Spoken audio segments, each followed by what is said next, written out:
Hello everyone, welcome back to Unknown Reviews. Today is going to be another writing focused video, so we're just going to be talking about a couple of different writing techniques and mindsets that I've learned recently that I think would be interesting to share with you guys.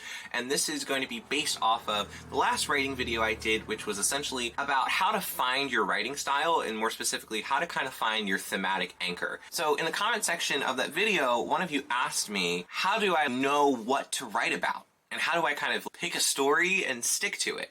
And so I kind of wanted to talk about that a little bit more, because while I don't think necessarily that I can tell you what to write about, I do think that there are some really kind of important things to keep in mind when it comes to writing with direction and writing with purpose. The first thing I kind of want to talk about is this mentality and mindset that a lot of new writers adapt right away when they're watching some of these writing help videos. And I've done it as well too. I've said it on this channel, which is the idea that you can't waste any lines. Like, no line should be wasted. Every line has to be completely vital to whatever it is you're talking about. Generally speaking, that is true. You really should be aiming to have every single line, every single note, melody within a song, whatever, have a point and a purpose. I think the more important thing is to ensure that all of these things are serving a greater picture. If you hyper focus on the individual quality of every single line, and you're so focused about like making sure that it's not filler, or that, you know, making sure that it's like as tight as can possibly be, you might start isolating that scene or, you know, that verse inside of itself, and you're so focused on making that as interesting as possible that you may forget about how it relates to everything else in the track. So then you have a ton of really interesting ideas on their own, but they aren't really working well in conversation with one another because you didn't spend as much time thinking about the big picture. But I think where a lot of this hyper-focusing comes from when it comes to this idea of, you know, no line can be wasted, I think it comes from the idea that filler in a track, in a story, is inherently a bad thing. I don't necessarily think that filler is bad, as long as it is serving a very clear and defined overall point of the story. Because, for example, think about your everyday life. Think about memories that you've had. You don't remember every single second of that memory. There are just some things that they are literally just padding, and they just kind of fade out when you look back on it. If you think about your favorite songs, you're not thinking about every single note or your favorite story, every single line. You're going to forget some of that stuff. So it's completely okay to have things that you know are going to hit more and things that color in kind of the rest of the lines of the story. That's completely okay. And so don't avoid filler. Just make sure that your filler serves an overall purpose within the story. When you're writing every single line, you should be thinking about that. And when you're editing, you should be thinking and judging each individual component of the story against that overarching narrative instead of just cutting things for the sake of cutting it. So now if you're hearing this and you're kind of like, okay, but I don't know what my overarching narrative should be, my suggestion would be to kind of go back and watch my Define Your Writing Style video to just kind of help figure out what your personal thematic anchor might be. Because like I said, I can't necessarily tell you what to write about, but I can kind of help give some suggestions on how to make whatever you're writing about a little bit more focused and more compelling from a listener standpoint, because most people are really bad listeners. So it's really important to view it as almost kind of like a communications assignment, right? So whatever you're communicating, there's a specific way you can go about it that makes it a little bit easier to digest for the listener. And that kind of leads me into the second suggestion I want to give, which is to challenge yourself to write with more parameters and restrictions. This one was really hard for me, but once I actually started implementing it in my own songwriting, it really went a super long way. I actually learned this when I was researching Buck Meek, which is the guitarist of Big Thief, and I've learned a lot from him recently. But one of the things that he really kind of emphasizes is purposefully limiting yourself to kind of force your brain, your creative mind, to go back to basics, so that no matter what you're writing, the foundation of it is really, really solid.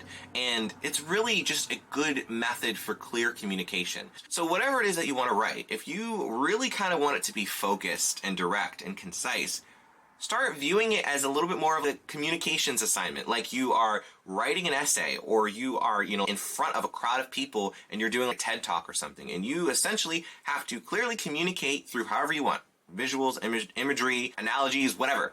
You have to communicate whatever it is that you want to say to people, and that is the main objective, not necessarily having the most creative, groundbreaking thing of all time. The benefit of the communications lens is that you really start developing the fundamentals of song structure, of story structure, and you get those down and you just naturally start getting better at them because they're a lot easier and faster to adapt because there's a lot less pressure to come up with something out of thin air. At least that's what I'm starting to find. It's a lot easier to then start weaving in the creative. Once you have a very simple, bare bones song that might be a little bit boring, but you very clearly have the idea that you want to get across, then you can go back and when you're revising say, okay, now I kind of want to add my own flair to this. Now, this image or the sound that was really in my head that I really wanted to capture, now that I have the groundwork in front of me, I can really start thinking about how to put my own spin on it. That process in and of itself will automatically train your brain to start writing with more restraint.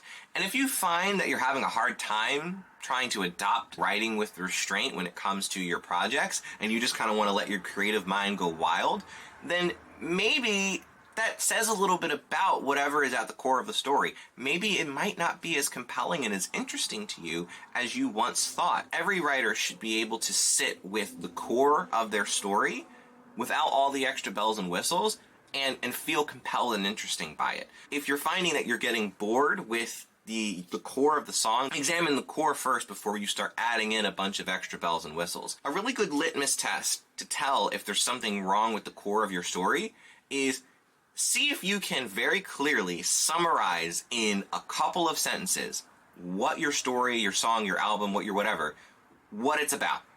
If you can't do that and you start going on this long diatribe and explaining all the different intricacies and ins and outs, and you can't just clearly define it in a couple of sentences, chances are there's something wrong with it.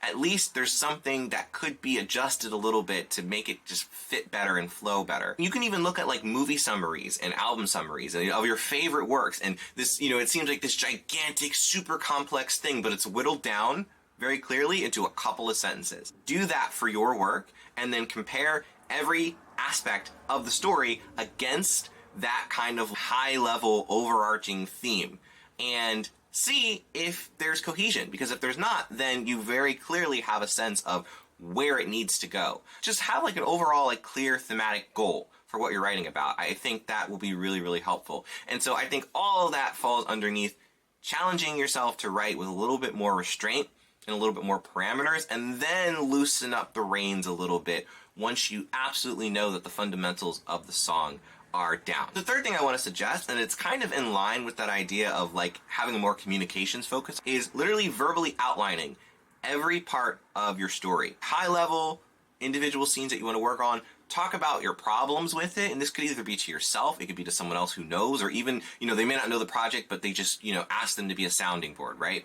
Literally just talk out your issues with it, what works, what doesn't work, what you like about it, what you hate about it, what confuses you about it. Literally just start getting your mind in that space where you can talk about it all the time. One of the reasons why I think it's helpful to do this is that it exercises the emotional muscles that you have with your project. You can really flesh out how you feel about it and what parts of it interest you the most and what parts of it actually may not be working. And sometimes you may not find that by writing everything down, because sometimes you might just have a very specific mental image of what you want it to look like, and so you just, you jot it all down, and sometimes there's things in between the lines and between the margins that get lost that, when you're talking about it, that just come out of your subconscious. I remember once I started very actively talking about my project to my friend and producer who's helping work on the things that I'm doing, I started realizing there were a lot of different dynamics and dimensions going on in what I was writing about that I didn't realize were happening until I started talking about it.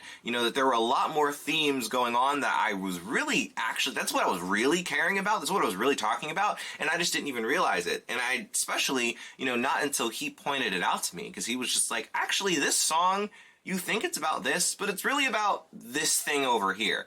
And I would have never known that unless I started actually working those muscles, just those communication muscles with someone else. It's kind of like the inverse of writing everything down and writing a synopsis or a summary or whatever. This is the time to really kind of get dynamic with it and really explore all the different, like big and small, all the different ideas. Really, really flesh it out and start kind of noticing or asking someone else to notice, like, what is jumping out the most? You know, like, what kind of themes, what motifs or whatever, what am I really finding that I constantly, whenever I'm talking about this, I always go back to this thing. And whatever that thing is, whatever, you know, that melody, that idea is, that should be kind of what you focus on more.